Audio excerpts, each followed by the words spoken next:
వేదిక పైన ఉన్న గౌరవ ముఖ్యమంత్రి చంద్రబాబు నాయుడు గారికి, నాకు అన్న సమానమైన ఉప ముఖ్యమంత్రి గారు పవన్ అన్నకి,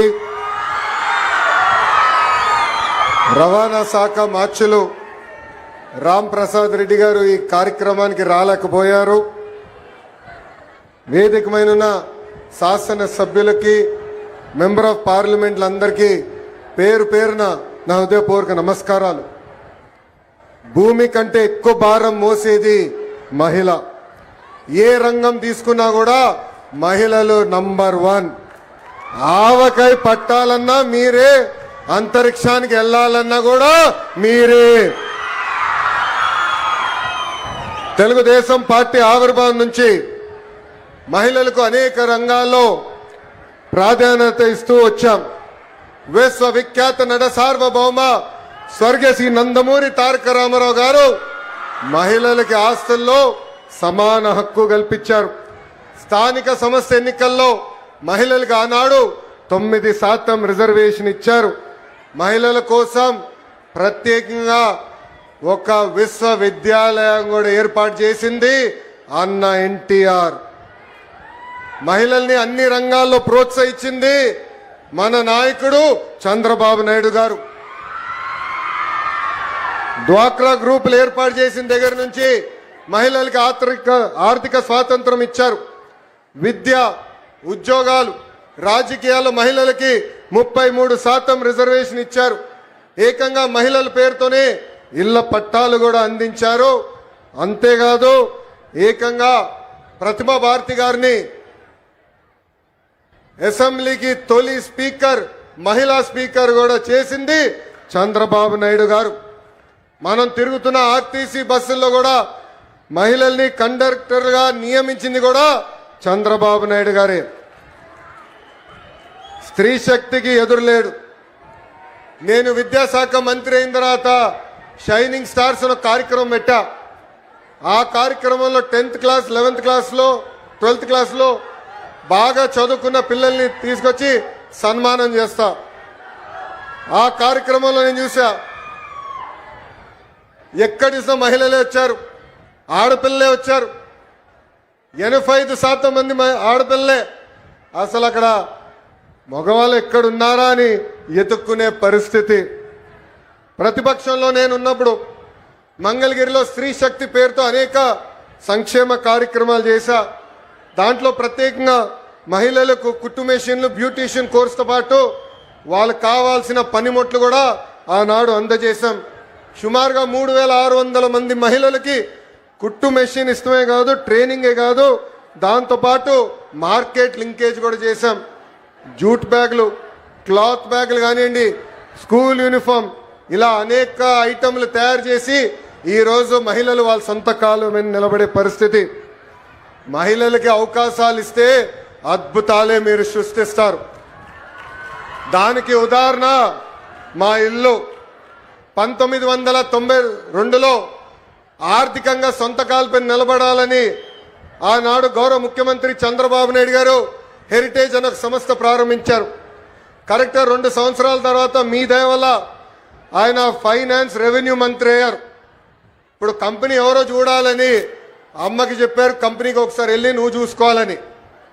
మా అమ్మ ఎప్పుడు కంపెనీకి వెళ్ళా, కంపెనీ ఎలా రివ్యూ చేయాలో తెలియదు. ఆయన బలవంతం చేశారు. కారు వేసుకుని కంపెనీ దగ్గరికి వెళ్ళేది, ఆఫీస్ దగ్గరికి, పైకి కూడా వెళ్ళేది కాదు. కింద నుంచే ఫోన్ చేసి పెద్దానికి నేను పైకి వెళ్ళలేను, నేను ఇక్కడ ఏం జరుగుతుందో నాకు తెలియదు అన్నారు. అలాంటిది ఈరోజు మా తల్లిని చూడండి, 5,000 కోట్ల విలువైన కంపెనీ ఆమె స్వయంగా నడిపిస్తుంది. అంతేకాదు అన్న ఎన్టీఆర్ పేరుతో ఎన్టీఆర్ ట్రస్ట్ అని ఆనాడు బాబు గారు స్థాపిస్తే ఈరోజు అద్భుతంగా మా తల్లి ముందలు తీసుకెళ్తుంది. తలసీమియా పేషెంట్స్ కి ప్రత్యేకంగా గౌరవ ఉప ముఖ్యమంత్రి పవన్ అన్న ఆనాడు 50 లక్షల రూపాయలు కూడా మనకి అందజేస్తాం జరిగింది. బ్రహ్మణి గురించి కూడా నేను చెప్పాలి కదా 2 మాటలు.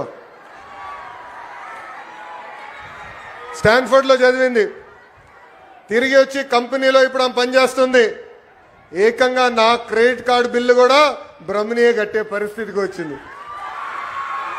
నేను ఈరోజు హాయిగా ఇక్కడ తిరిగి మీకోసం సేవ చేయగలుగుతున్నానంటే దానికి కారణం బ్రహ్మని మొత్తం మా ఇల్లు చూస్తుందని మహిళలందరికీ నేను తెలియజేస్తున్నా. అంతేకాదు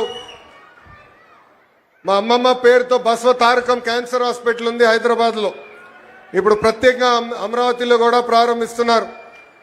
అక్కడ మా డైరెక్టర్గా నిరుపేద కుటుంబాలకి అహర్నిశలు సహాయం కూడా చేస్తుంది. స్త్రీ శక్తి, ఈరోజు స్త్రీ శక్తి కార్యక్రమం ప్రారంభోత్సవం సందర్భంగా మీతో కొన్ని విషయాలు మాట్లాడాలనుకుంటున్నా. కొంతమంది మహిళల్ని కించపరిచే విధంగా మాట్లాడుతున్నారు. మహిళలు ఎంత బాధపడతారో నేను స్వయంగా నా ఇంట్లో నేను చూశాను. ఆనాడు శాసనసభ సాక్షిగా మా తల్లిని అవమానిస్తే మా తల్లికి 3 నెలలు పట్టింది కోలుకునేదానికి. తెలుగు వాడుక భాషల్లో కొన్ని పదాలు ఉంటాయి. చీర కట్టుకున్నావా, గాజులు తొడుక్కున్నావా, అమ్మాయిలాగా వేడవద్దని కొన్ని పదాలు వాడతారు. అవి ఎప్పుడిన్నా నాకు చాలా బాధ కలుగుతుంది. అలాంటి పదాలకి మనం ఫుల్ స్టాప్ పెట్టాలని ఈ సభాముఖంగా ఆంధ్ర రాష్ట్ర ప్రజలు నేను కోరుతున్నా. అలాంటి మాటలు ఎవరన్నా మాట్లాడితే మాట్లాడదని చెప్పండి. ఎక్కువ తక్కువ మాట్లాడాలి చెప్పండి. అన్న లోకేష్ చెప్పాడు తోలు తీస్తాడని. ఈ సందర్భంగా గౌరవ ముఖ్యమంత్రి గారిని, ఉప ముఖ్యమంత్రి గారిని ఒక విషయం కోరాలనుకుంటున్నా.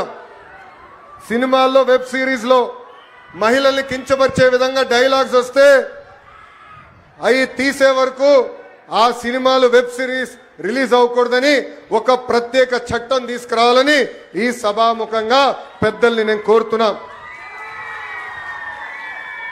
మహిళా భద్రత గురించి అందరూ మాట్లాడతారు, అనేక చట్టాలు తీసుకురావాలంటారు. కానీ మహిళలకి భద్రత ఉండాలంటే, మహిళల్ని గౌరవించాలనేది మన ఇంటి నుంచే మొదలవ్వాలని నేను బలంగా నమ్ముతాను. అందుకే నేను విద్యాశాఖ మంత్రి అయినప్పుడు ప్రత్యేకంగా first class, second class text books తెప్పించా. దాంట్లో ఫోటోలు చూసా.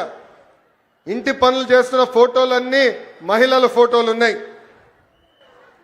ఏకంగా అది నేను మార్చాను. ఇప్పుడు 50% ఫోటోలు మగవాళ్ళు ఇంటి పనులు చేసే ఫోటోలున్నాయి, 50% ఫోటోలు ఆడవాళ్ళు ఇంటి పనులు చేసే ఫోటోలున్నాయి. అంటే మార్పు అనేది ఇంటి నుంచే మొదలవ్వాలని బలంగా నమ్మే వ్యక్తి మీ లోకేష్. ఇంకా మెగా పేరెంట్ టీచర్ మీటింగ్లో ప్రత్యేకంగా పిల్లలతో తల్లికి వందనం కూడా మన ప్రభుత్వం చేపించింది. ఇప్పుడు స్త్రీ శక్తి పథకం ద్వారా ఉచితంగా బస్ ప్రయాణం కూడా మన ప్రభుత్వం ప్రారంభిస్తుంది. ఈ పథకం మహిళలకు మరింత శక్తి సమకూరుస్తుంది. చదువుకునేదానికి, ఉద్యోగాల కోసం కానివ్వండి, ఈ స్త్రీ శక్తి పథకం ద్వారా మీకు భారం తగ్గిస్తుంది.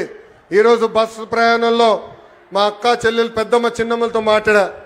వాళ్ళందరితో మాట్లాడినప్పుడు నాకు అర్థమైంది, కనీసం నెలకి 1500 రూపాయల భారం మీకు తగ్గుతుందని. 2019లో సంపూర్ణ మద్యపాన నిషేధం చేస్తానని ఒక రాక్షసుడు అన్నాడు. ఏకంగా అమ్ముతున్న మద్యం ఆరోగ్యానికి హానికరం అని అధికారులు అనేక సార్లు చెప్పినా ఏకంగా ధనదాహం కోసం విషం కంటే ప్రమాదమైన మద్యం అమ్మి ఏకంగా తాలిబొడు తెంపాడు ఆ రాక్షసుడు. మహిళల్ని ఏకంగా అగౌరవపరిచారు. నేను చూశాను, పాదయాత్రలో మహిళల్ని కలిశాను.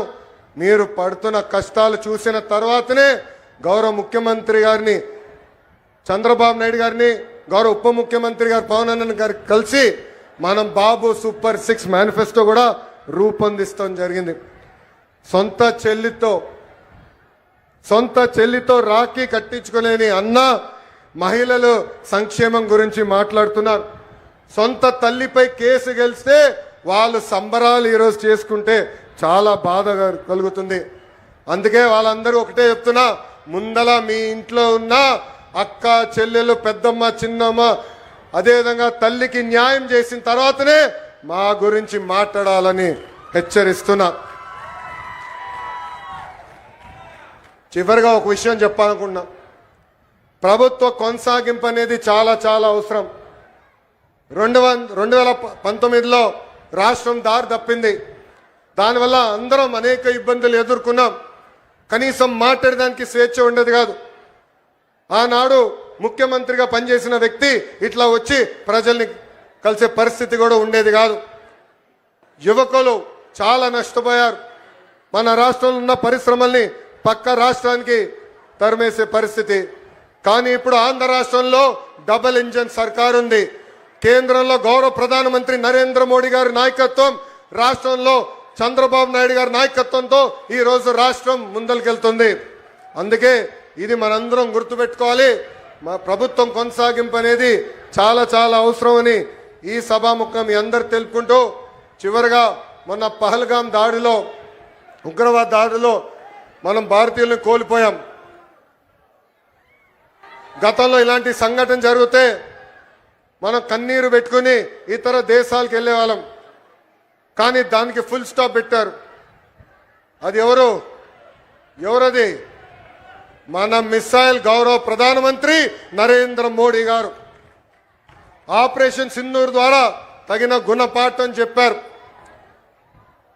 ఉగ్రవాదుల తర్వాత దాడి చేశారు. ఏకంగా పాకిస్తాన్ ఆర్మీ కూడా దాడి చేసింది. దాంట్లో మనం ఒక జవాన్ని కోల్పోయాం, మురళీ నాయక్ కుటుంబాన్ని కూడా నేను కలిసా.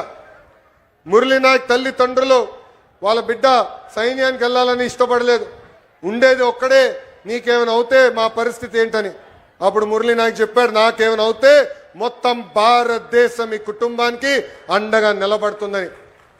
అందుకే జవాన్ ఎక్కడ ఉన్నా మనం దారి ఇవ్వాలి, సెల్యూట్ కొట్టి జై జవాన్ అని చెప్పాలని ఈ సభాముఖం మీ అందరు తెలుపుకుంటూ, నాకు ఇంత అద్భుతమైన అవకాశం ఇచ్చిన గౌరవ ముఖ్యమంత్రి చంద్రబాబు నాయుడు గారికి నా హృదయపూర్వక ధన్యవాదాలు తెలుపుకుంటూ మీ అందరి దగ్గర నుంచి సెలవు తీసుకుంటున్నాం.